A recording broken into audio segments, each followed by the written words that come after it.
আজকে রান্না করব দুপুরের খাবারে করলা আলু দিয়ে চিংড়ি মাছের ঝোল। আর রান্না করব সজনের ডাঁটা আলু আর রুই মাছ দিয়ে ঝোল। এই আজকের রেসিপি দুটি একদম স্বাস্থ্যকর রান্নার রেসিপি এবং গরমের জন্য বেশ উপযোগী। তো মাছটা আমি ভেজে নিব হলুদ লবণ মাখিয়ে, কড়াইয়ে তেল দিয়ে একে একে মাছগুলো আমি দিয়ে দিচ্ছি। আর সজনের ডাঁটা দিয়ে রুই মাছ খেতে বেশ ভালো লাগে। তা আমার বাসায় প্রায় খাওয়া হয় রুই মাছ দিয়ে সজনের ডাঁটা। অন্যান্য মাছ দিয়েও খাওয়া হয়, তবে রুই মাছটা দিয়ে আমার কাছে বেশ ভালো লাগে। মাছ এক পাশ ভাজা হয়ে গিয়েছে, উল্টে দিচ্ছি। আর আমার বাসাতে মাছ না ভেজে রান্না করলে খেতে চায় না, সেজন্য আমি প্রতিটা রান্নায় মাছ ভেজে রান্না করি। মাছ ভাজা হয়ে গিয়েছে, এবারে মাছ ভাজা তেলের মধ্যে আমি দিয়ে দিলাম একটা তেজপাতা, 1 চিমটি জিরে, দিয়ে দিচ্ছি পেঁয়াজ বাটা, রসুন বাটা, আদা বাটা, লাল মরিচ বাটা, হলুদের গুঁড়ো, আর দিয়ে দিচ্ছি জিরের গুঁড়ো। অল্প মশলা দিয়ে আমি আজকে রান্না করব, কম তেল মশলায়। কারণ গরমের সময় অতিরিক্ত তেল মশলা খাওয়া স্বাস্থ্যের জন্য ক্ষতিকারক। আর দেখা যায় যে একটা বয়স হয়ে গেলে মানুষের তখন চাইলেও তেল মশলা খেতে পারে না। এটা একটা অস্বস্তিদায়ক হয়ে যায়, বিশেষ করে গরমকালে অতিরিক্ত তেল মশলা খেলে। তো মশলাটা আমি ভালো মতো কষিয়ে নিচ্ছি। মশলা কষানো হয়ে গিয়েছে, এবারে আলুর টুকরোগুলো আমি আগে দিয়ে দিচ্ছি, কারণ আলুটা সিদ্ধ হতে একটু সময় লাগবে। সজনের ডাঁটা থেকে দিয়ে দিলাম স্বাদ মতো লবণ, লবণ দিয়ে ভালো করে নেড়ে দিব। এবার ঢেকে দিচ্ছি কিছুক্ষণের জন্য, কিছুক্ষণ পরে ঢাকনা খুলে আবারও নেড়ে দিব। আর যেটা বলছিলাম, সজনের ডাঁটা উপকারী একটি সবজি হিসাবে আমাদের দেশে পরিচিত। আমরা কম বেশি সবাই খেয়ে থাকি গরমের সময়। এটা যাদের প্রেশার আছে, হাই প্রেশার অথবা কোলেস্টেরলে ভোগেন, তাদের জন্য খুবই উপকারী, এবং ডায়াবেটিস যারা ভুগতেছেন তাদের জন্য বেশ উপকারী।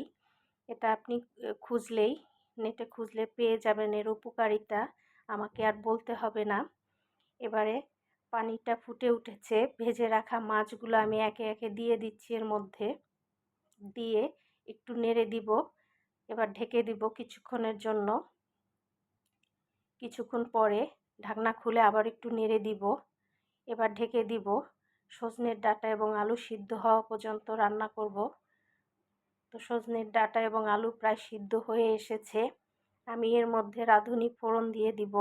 রাঁধুনি ফোড়ন দিয়ে এরকম মাছের ঝোল রান্না করলে বেশ ভালো লাগে। রাঁধুনি ফোড়নটা হয়ে গিয়েছে, ঢেকে দিচ্ছি।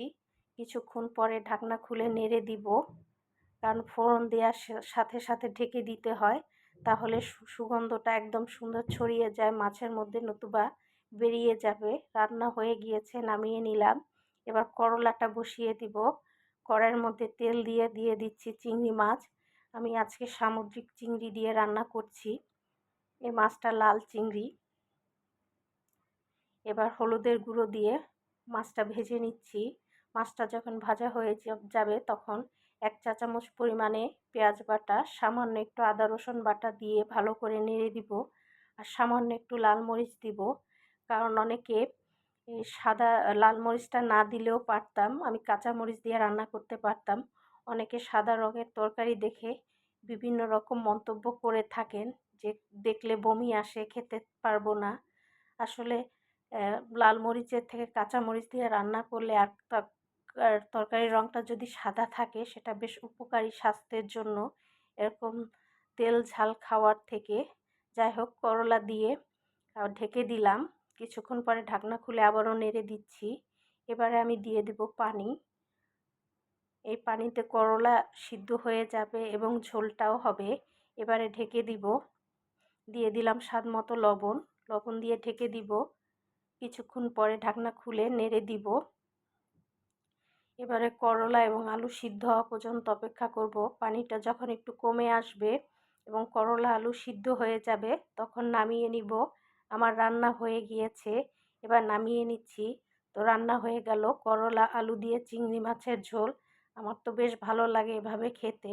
আর রান্না হলো সজনের ডাঁটা দিয়ে আলু রুই মাছের ঝোল। কেমন লাগলো আজকের রেসিপি অবশ্যই জানাবেন সবাই। ধন্যবাদ।